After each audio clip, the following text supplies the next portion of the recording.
Scene scene sir నేను bank వెళ్ళి deposit చేసి వస్తాను. ప్రొపరేటర్ గారు వస్తే హాఫ్ అన్ అవర్లో వస్తానని చెప్పు. అలాగే. ఎవరు నువ్వు? నెహ్రూ, ఎందుకు వచ్చారు? హడావిడిగా వెడుతున్న నిన్ను ఓ అరగంట ఆపుదామని. అరగంట? ఏమిటా షాకు? ఐఎస్ఐ వాళ్ళు ఇచ్చే డబ్బు కాశపడి 10 మందికి సర్వ్ చేసే ఈ పెట్రోల్ బంక్ లో బాంబు పెట్టి నీ ప్రాణాలు కాపాడుకోవడానికి నువ్వు పారిపోతున్నావన్న విషయం నాకెలా తెలిసిందని ఆశ్చర్యపోతున్నావా? నీకు 2 నిమిషాలు టైం ఇస్తున్నాను. బాంబు ఎక్కడ పెట్టావో చెప్పు. నన్ను చంపొచ్చు సార్, నన్ను చంపొచ్చు సార్. ఆ బాంబు ఎక్కడ ఉందో నేను చెప్తాను సార్. ఆ పాకిస్తాన్ ఏజెంట్ ఆజాద్ గోరి పెట్టమన్నాడు సార్.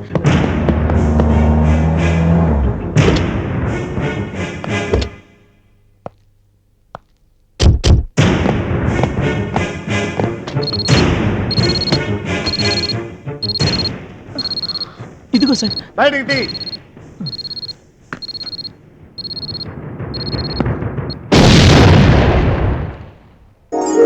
హిందుస్థాన్ అంటూ చేయెత్తి గర్వంగా చెప్పుకోవలసింది పోయి పాకిస్తాన్ కమ్ముడిపోయిన నీలాంటి వాడు తల్లి పాలు తాగి రొమ్ము గుద్దేవాడి కంటే నీచుడు. దేశభక్తి లేనివాడినైనా క్షమించవచ్చేమో కానీ దేశద్రోహిని మాత్రం క్షమించకూడదు.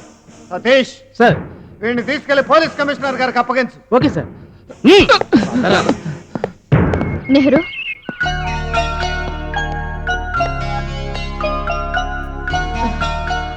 నేను నిన్ను ఎంతో ప్రేమిస్తున్నా. నువ్వు నన్ను ప్రేమించడం లేదే అని చాలా బాధగా ఉండేది. కానీ దేశాన్ని ఎంతగా ప్రేమిస్తున్నావో చూశాక చాలా ఆనందంగా ఉంది నెహ్రూ. సుమా, నీ మీద ప్రేమ లేక కాదు, నాలో ఎన్ని అగ్నిపర్వతాలు రగులుతున్నాయో నీకు తెలుసు. అసలు నిన్ను ప్రేమించాలని ఉన్నా ప్రేమించే తీరిక లేదు. క్షమించు. నెహ్రూ, ఒక నిమిషం నీతో మాట్లాడాలి. రేపు సాయంత్రం బంజారా రెస్టారెంట్లో నీకోసం వెయిట్ చేస్తూ ఉంటాను. ఓకే.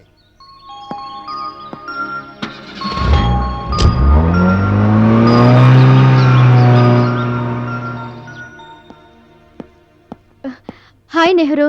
హాయ్.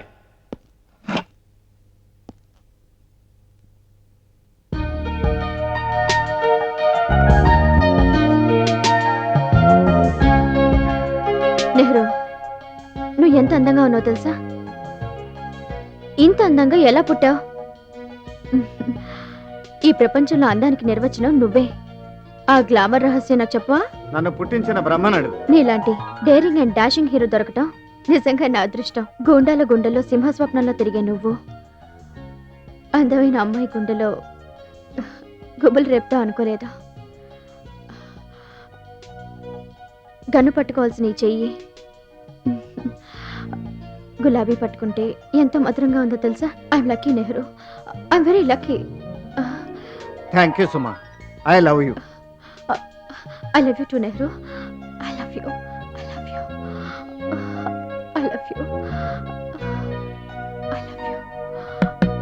ఏమ్మా, పూలని ప్రేమిస్తున్నావా?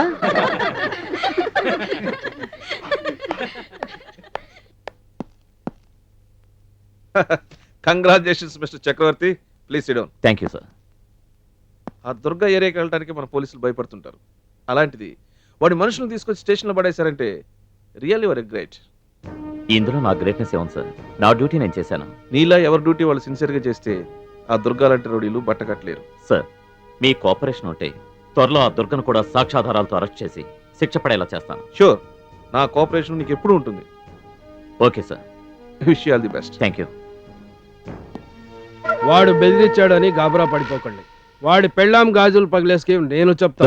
దుర్గన్న నీతో అర్జెంటుగా పనిపడింది. ఏంటది? కొత్తగా వచ్చిన ఎస్పీ చక్రవర్తి మన ఐఎస్ఐ గ్యాంగ్లోకి ఇన్ఫార్మర్ పంపించాడు. వాడి తలకు నేను దీపం పెట్టి వాడిని లేపేశాను. నువ్వు ఆ ఎస్పీని లేపేయాలి. ఆ ఎస్పీ గడు మాకు కూడా పెద్ద హెడ్డగ్గా తయారయ్యాడు. పంతులు పిలిపించి ముహూర్తం పెట్టిస్తే పోలే. కాదు సత్యం, అలాంటి పవర్ఫుల్ ఆఫీసర్స్కి వెంటనే ముహూర్తం పెట్టేయకూడదు. పబ్లిక్ సైడ్ నుంచి ప్రాబ్లం వస్తుంది. అయితే బ్యాడ్ టైం చూసి వాడికి ముహూర్తం పెట్టాలి.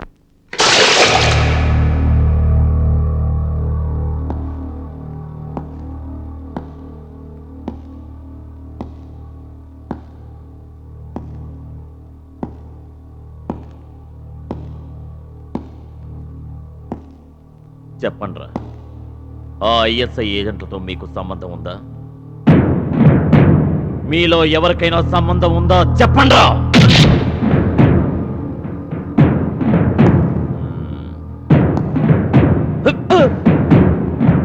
సినిమా హాల్లో బాంబ్ బ్లాస్ట్ చేసింది ఎవర్రా? తెలియదు సార్, తెలీదు. తెలీదా? తెలీదు. తెలీదా?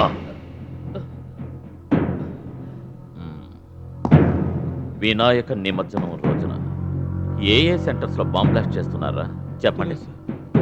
చెప్పండ్రా. తెలీదు సార్, తెలీదా? తెలీదు. తెలీదా? తెలీదా?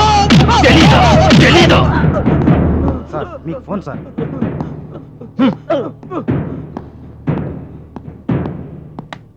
హలో, నేను ఐజీని మాట్లాడుతున్నాను. ఆ రౌడీలు ఏం చేశావు? వాళ్ళ చేత నిజం చెప్పిస్తున్నాను సార్. వాళ్ళ చేత నిజం చెప్పించడం నీ వల్ల కాదు. వాళ్ళని నా దగ్గర పంపించు. మీ దగ్గరికి పంపించడానికి కాదు, నేను కలెక్టర్ దగ్గర పర్మిషన్ తీసుకుంది. అయితే నేను కలెక్టర్ దగ్గర నుంచి పర్మిషన్ తీసుకుంటాను. వాళ్ళని నా కస్టడీలోకి తీసుకుంటాను.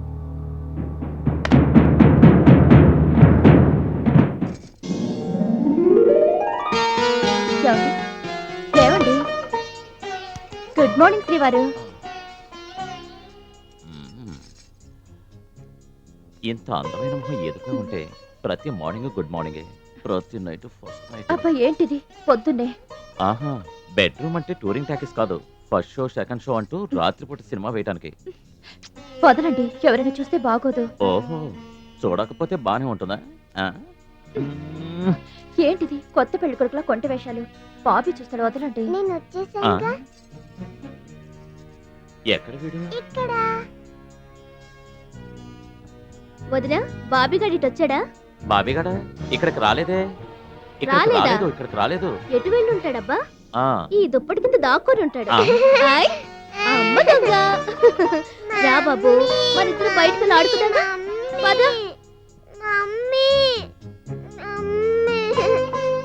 మనం కూడా తాగుతున్నట్లు ఆడుకుందామా? యూనిఫామ్ వేసుకెళ్ళి దొంగలతో ఆడుకోండి. వెళ్ళి రెడీ అవ్వండి. ఉమ్. ఆ. నలుగురు రాక్షసులు నా కూతుర్ని మానభంగం చేశారు బాబు. రోడ్డు మీద అందరూ వినోదం చూసినట్టు చూశారే తప్ప ఒక్కడు కూడా ముందుకు రాలేదు బాబు, ఒక్కడు కూడా రాలేదు. పోలీసుల దగ్గరికి వెళ్ళి జరిగిన ఘోరం చెబితే వాళ్ళెవళ్ళు పట్టించుకోలేదు.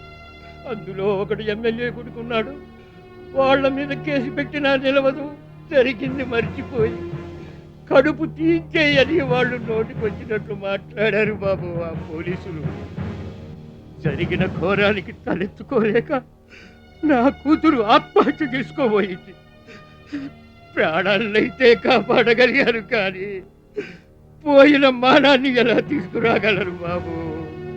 అన్యాయాన్ని మీరు సహించరని, మాలాంటి వాళ్ళకి న్యాయం చేయడానికి తమరు ఉన్నారని తెలుసుకుని వచ్చాను. అన్యాయం అయిపోయిన నా బిడ్డ బతుకి న్యాయం చేయండి బాబు, న్యాయం చేయండి. మిస్టర్ శేఖర్, ఆ ఎమ్మెల్యే కొడుకు ఎవడో ఎక్కడున్నాడో వెంటనే తెలుసుకో. Okay sir.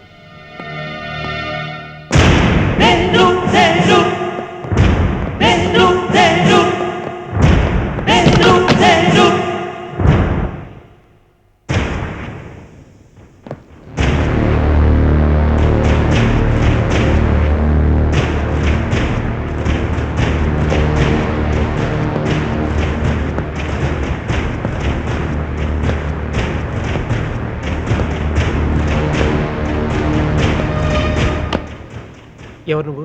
అన్యాయాన్ని ఎదిరించమని చెప్పిన పెద్దలకి తమ్ముణ్ణి, అన్యాయం జరిగిన ఆడపడుచులకు అన్నయ్యని. నువ్వెందుకు వచ్చావు ఇక్కడికి? న్యాయం చేయటానికి. కామంతో కళ్ళు మూసుకుపోయి ఒక ఆడకూతురి జీవితం నాశనం చేసినందుకు బుద్ధి చెప్పి నీకు ఆ అమ్మాయితో పెళ్లి చేయటానికి వచ్చాను. నలుగురు రేప్ చేసిన అమ్మాయిని నేను పెళ్లి చేసుకోవాలా? ఆ అమ్మాయి నలుగురిలో తల ఎత్తుకుని తిరగాలంటే నువ్వు పెళ్లి చేసుకుని తీరాలి.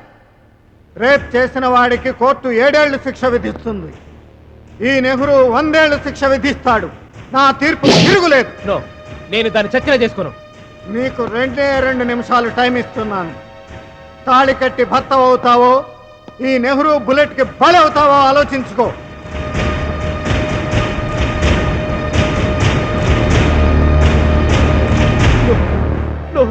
నన్ను చంపొద్దు. నన్ను చంపొద్దు. నీ కాళ్ళు పట్టుకుంటాను. ఆ అమ్మాయిని పెళ్లి చేసుకుంటాను. నన్ను చంపొద్దు. ఆ అమ్మాయిని పెళ్లి చేసుకుంటాను, ప్లీజ్. That's good. పెళ్లి చేసుకోవటమే కాదు, జీవితాంతం ఆ అమ్మాయిని ప్రేమగా చూసుకోవాలి. తేడా వచ్చిందో తాళి కట్టించిన ఈ చేత్తోనే నీకు పాడ కట్టిస్తాను.